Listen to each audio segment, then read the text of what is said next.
Olá, meus amores, tudo bem com vocês? Sejam muito bem-vindos a mais uma aula de História. Na aula de hoje, nós vamos continuar aí naquela linha de raciocínio que nós estamos construindo, né?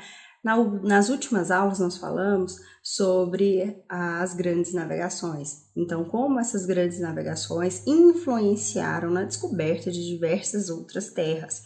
Nós falamos nas últimas aulas, né, de alguns tratados, do Tratado de Tordesilhas, então como isso influenciou de certa forma também no descobrimento, né, ou na chegada dos portugueses aqui no nosso território brasileiro, que culminaram aí, né, que culminou a chegada desses portugueses na colonização do Brasil. Portanto, nesta aula de hoje, nós vamos dar início à parte de História do Brasil. Tá? Vamos falar de Brasil Colônia. Mas antes da gente começar, eu preciso que vocês entendam aqui dentro de uma linha cronológica qual que é a linha de raciocínio que nós vamos criar daqui para frente, tá bom? Na história do Brasil, nós dividimos aqui em alguns períodos, da mesma forma como a gente divide a história geral, tá? Isso tudo para facilitar o entendimento, a interpretação.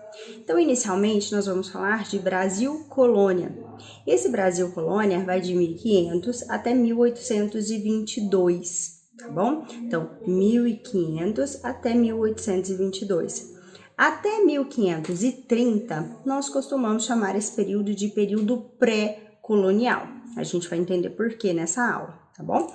De 1822 até 1889, nós chamamos de História do Brasil Imperial, ou Brasil Império, tá? É um momento em que o Brasil vai ter se tornado independente e vai ser um império, um rei vai estar à frente aqui do governo do Brasil.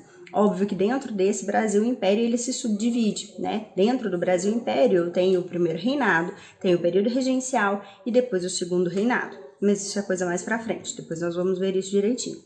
E depois de 1889 até os dias atuais, nós chamamos de República, período republicano. Também, assim como os outros, há suas próprias divisões. Primeira República, Era Vargas, né, e assim sucessivamente. Então, nós vamos ver com riqueza de detalhes, obviamente, não tudo nesse ano, né, não tudo no segundo ano, mas nós damos início a essa história do Brasil aqui hoje, em 1500, e nós vamos terminar essa história do Brasil lá no terceiro ano, tá? Então é importante vocês terem na cabecinha de vocês essa divisão para ficar claro, para que vocês saibam até onde nós vamos, como, para onde a gente quer chegar também, tá bom? Então a aula de hoje é sobre Brasil Colônia. Vocês viram, vocês já sabem, portanto, que os portugueses faziam parte de um empreendimento mercantilista, né? Nós falamos muito nas últimas aulas sobre esse mercantilismo que é uma prática, né, de arrecadar, de buscar riquezas, principalmente metais preciosos, em outras regiões, descobrir outras terras para se colonizar, né? O mercantilismo, existe uma série de características que denomina e que define esse mercantilismo. Então, nós costumamos dizer que a descoberta do Brasil, ou a chegada dos portugueses ao Brasil, faz parte desse projeto mercantilista daquela época, principalmente no quesito busca de terras e a procura, né, de metais preciosos. Lembrando que esses metais preciosos, eles eram fundamentais para estabelecer a balança comercial favorável daquele país e fazer com que ele se tornasse rico, poderoso e, quem sabe, uma potência daquela época, tá bom? Portugal sai aí como pioneiro nessas grandes navegações, vocês viram lá na última aula. Eu tenho uma outra aula interessantíssima para indicar para vocês, essa eu não vou colocar como obrigatória, né? Mas fica aqui de curiosidade, se vocês quiserem assistir, também está publicado lá no canal História Online RV, falando sobre o medo dos mares, né? Como era o dia a dia dessas pessoas que enfrentavam aí esses mares, os medos que eles tinham dos monstros marítimos, né? Que eram lendas que existiam naquele período, como que eles faziam para lidar com esse medo, tá? Então, uma aula interessante, vou deixar o link aqui embaixo para vocês, se tiverem curiosidade, assistirem. tá? Então, Portugal é pioneiro nessas grandes navegações e por isso mesmo ele e a Espanha também vão ser os primeiros a chegar aqui nesse novo mundo, a chegar nessa outra parte aqui do mundo até então desconhecida. Os primeiros a chegarem são os espanhóis, né? Acredito que eu já tenha falado isso para vocês também na aula anterior, inclusive um filme, eu indico ele aqui novamente para vocês assistirem e conhecerem um pouco dessa perspectiva. É 1492, A Descoberta do Paraíso, né? Um filme que mostra aí como que acontecia essas grandes navegações e mostra também a chegada dos espanhóis aqui no território da América, certo? Os portugueses, portanto, então são o segundo país a chegar aqui na América. Lembrando que, portanto, eles já tinham conhecimento dessa terra, tá? Eles já sabiam que existia essa terra, até porque já tinha sido estabelecido o Tratado de Tordesilhas, né? Lembrando que antes disso teria tido o Tratado da Bula Intercoetera, que acabou não sendo tão interessante para os portugueses e por isso mesmo foi preciso elaborar um novo tratado que saiu e, portanto, o Tratado de Tordesilhas. Vou colocar aqui um resuminho do que é o Tratado de Tordesilhas para quem não tiver copiado lá na aula de grandes navegações poder copiar aqui agora, tá bom? Portanto, é interessante vocês terem isso em mente, né, nessa análise, de que os portugueses já tinham noção de que existia uma terra aqui. É óbvio que eles não sabiam a dimensão, não sabiam o tamanho do território, o que eles iam encontrar aqui de fato, mas já sabia da existência de algo a mais aqui, tá bom? Interessante vocês afirmarem, vocês terem conhecimento disso. Vamos acompanhar aqui na nossa apresentação para a gente seguir a nossa linha de raciocínio, tá? A primeira coisa... Aqui, então, nossa apresentação, Brasil Colônia de 1500 até 1822, como eu falei para vocês. A primeira pergunta é a que assim, a gente sempre faz e que vocês muito provavelmente já escutaram muito essa pergunta lá no ensino fundamental, talvez no 7º ano, quando vocês viram essa matéria, né? Descobrimento ou conquista? Como eu acabei de falar, essas terras já eram conhecidas de certa forma, até porque os espanhóis já haviam chegado aqui, já havia conhecido, já existia o Tratado de Tordesilhas, né? Eles não sabiam a dimensão, não sabiam o que iria encontrar aqui de fato, de pessoas, né? Enfim, mas sabia que existia algo a mais ali. Tá? Então, sempre que a gente for falar nessa matéria, nós não vamos mais falar sobre o descobrimento do Brasil, nós vamos falar, então, a conquista da América Portuguesa, né? Ou seja, a conquista desse território que os portugueses saíram de lá nessas grandes navegações, fazendo parte desse projeto aí mercantilista e chegaram aqui nesse território, que inclusive era muito diferente do território que nós conhecemos hoje.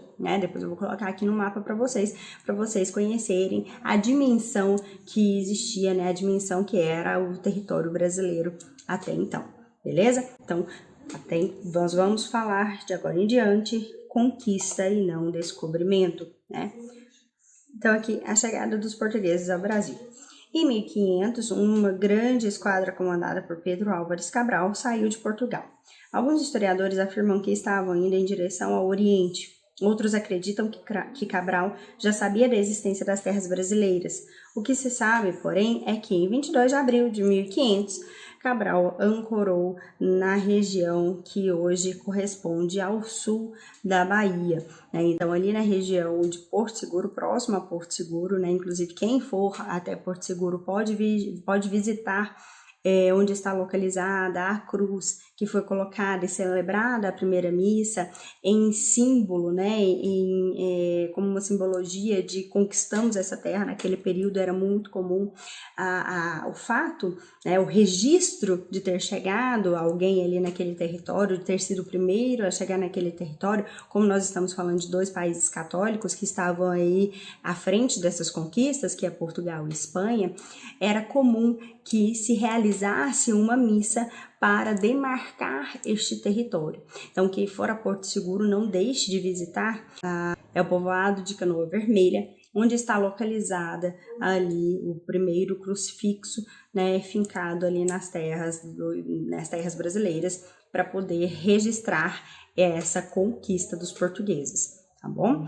Seguindo aqui a nossa apresentação, então, tem uma fotinha para vocês conhecerem o Pedro Álvares Cabral daqui a pouco, Mas antes vamos olhar aqui o mapa de como seria essa viagem de Cabral ao Brasil e depois o destino final de fato era as Índias, né? A gente precisa lembrar que nesse momento o interesse dessas grandes navegações era buscar, além dessas novas terras, além de metais preciosos, buscar especiarias, que era o principal material, produto a ser comercializado, né, e que gerava muitos lucros. E quem vendia essas especiarias, né, que tanto os europeus gostavam e comercializavam, eram ali os indianos, né? Então eles precisavam sair, ao invés de passar pelo Mediterrâneo, que já tinham outros domínios, né, eram dominados por outros povos, então eles tinham que dar a volta, como a gente já falou lá na aula de grandes navegações. Então o destino final era a Índia, mas eles iriam então, primeiramente, a mando do rei de Portugal da época, Manuel I, passar aí para averiguar, à medida em que eles iam navegando, conquistando novas terras. Esse era o objetivo, tá bom? Então olha só a rota. A ida é essa linha vermelha, então eles saíram de Lisboa, passaram pela Ilha das Canárias, Cabo Verde, a ilha de Cabo Verde, pararam em Porto Seguro e dali é que eles seguiram viagem, né? E nós vamos entender por que eles não ficam, por que eles não se fixam aqui nessa região de Porto Seguro, ao invés de parar a viagem ali, né? Por dois motivos. Primeiro, que o destino final era ali Calicut, para pegar novas especiarias, né? Para comercializar lá na Europa.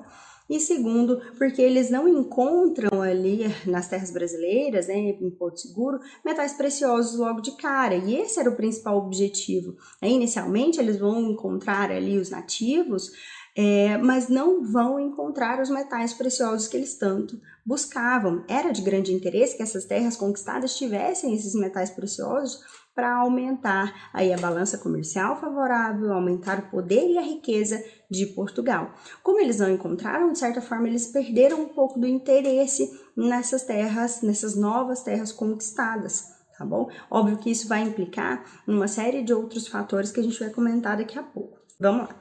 Então ele volta, né? Ele passa por Porto Seguro e vai até Calicut, depois ele retorna aqui, passando pelo Cabo da Boa Esperança, que antes era chamado, né, Cabo das Tormentas, né, até que Bartolomeu Dias consegue passar e volta novamente para Lisboa, ok? Aqui, como eu disse para vocês, um retratinho, né, uma pintura do navegador português Pedro Álvares Cabral, conhecido aí como o descobridor do Brasil, né, aquele que chegou aqui e conquistou as terras brasileiras. A nau de Pedro Álvares Cabral, uma imagem representando, né, uma das naus que eles viajavam nesse período.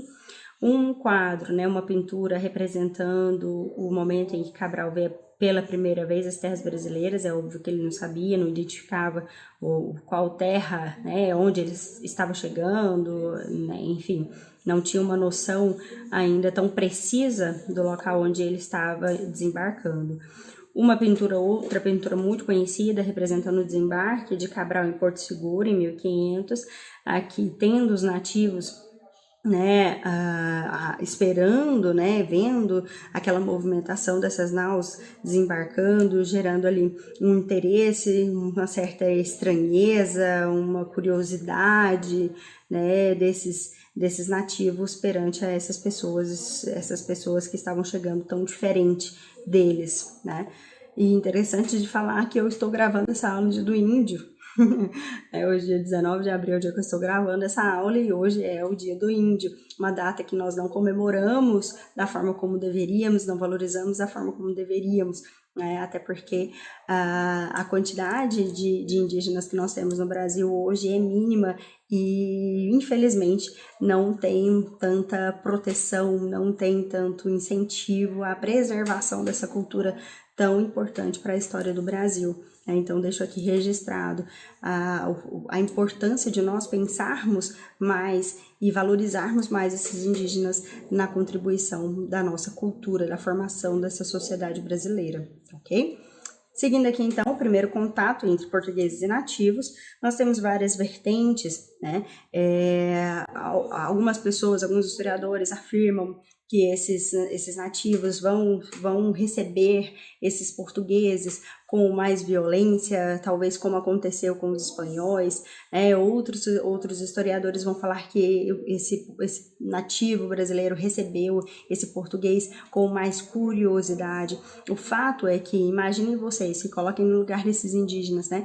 De repente você vai ver uma série de desconhecidos, de navegações completamente desconhecidas, que não fazem parte do seu dia a dia, que você nunca viu na vida, pessoas completamente diferentes de você, vestida, com armas, né? Com paramentos, né? Com produtos, com coisas muito diferentes daquilo que você é acostumado. É óbvio que você vai ter que enfrentar esses sentimentos de estranheza, de curiosidade, de vou defender, né? Será que eles vão atacar? Será que eles querem entrar aqui para dominar? Enfim, uma série de questionamentos.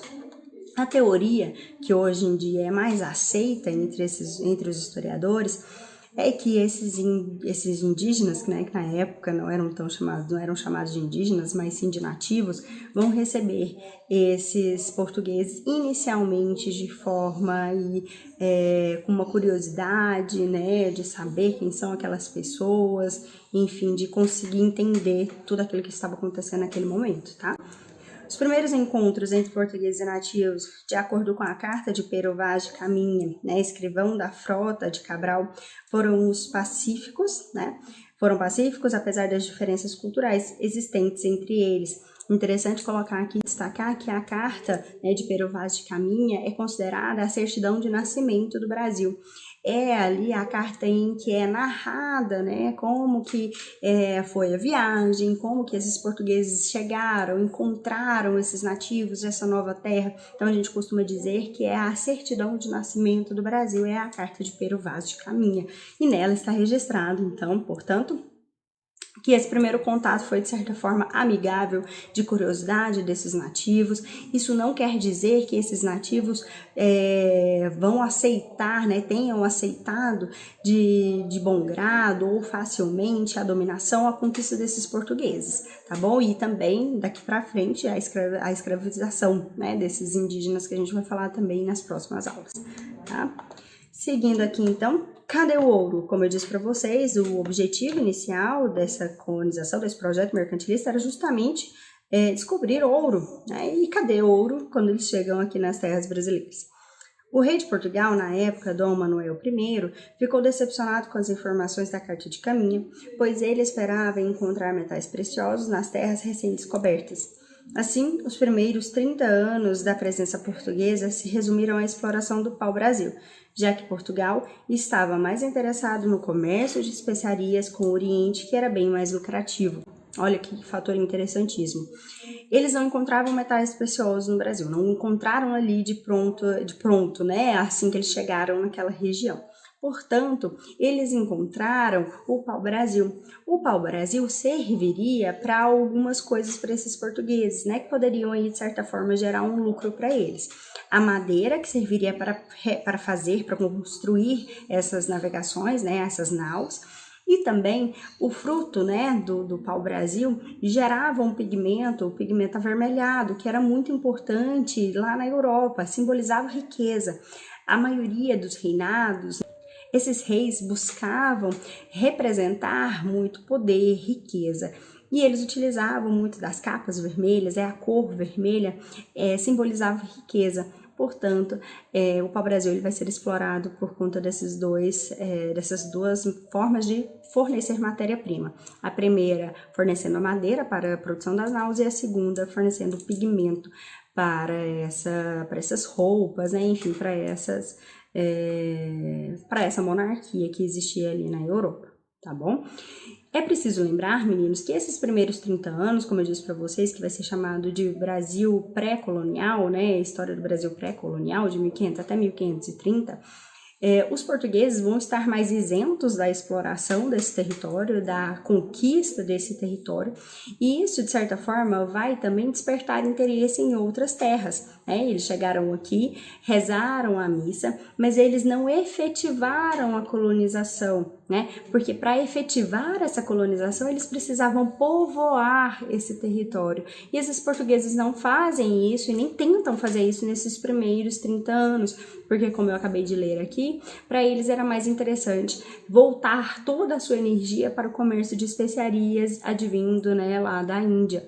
E isso vai chamar a atenção desses outros países, né, para tentar invadir, tentar conquistar esse território também, principalmente dos franceses, tá? Vocês precisam se lembrar que o acordo, né, lá o Tratado de Tordesilhas, ele é um acordo entre Portugal e Espanha. E os outros países vão se questionar muito e questionar esses dois países por que eles não entraram também nesse acordo.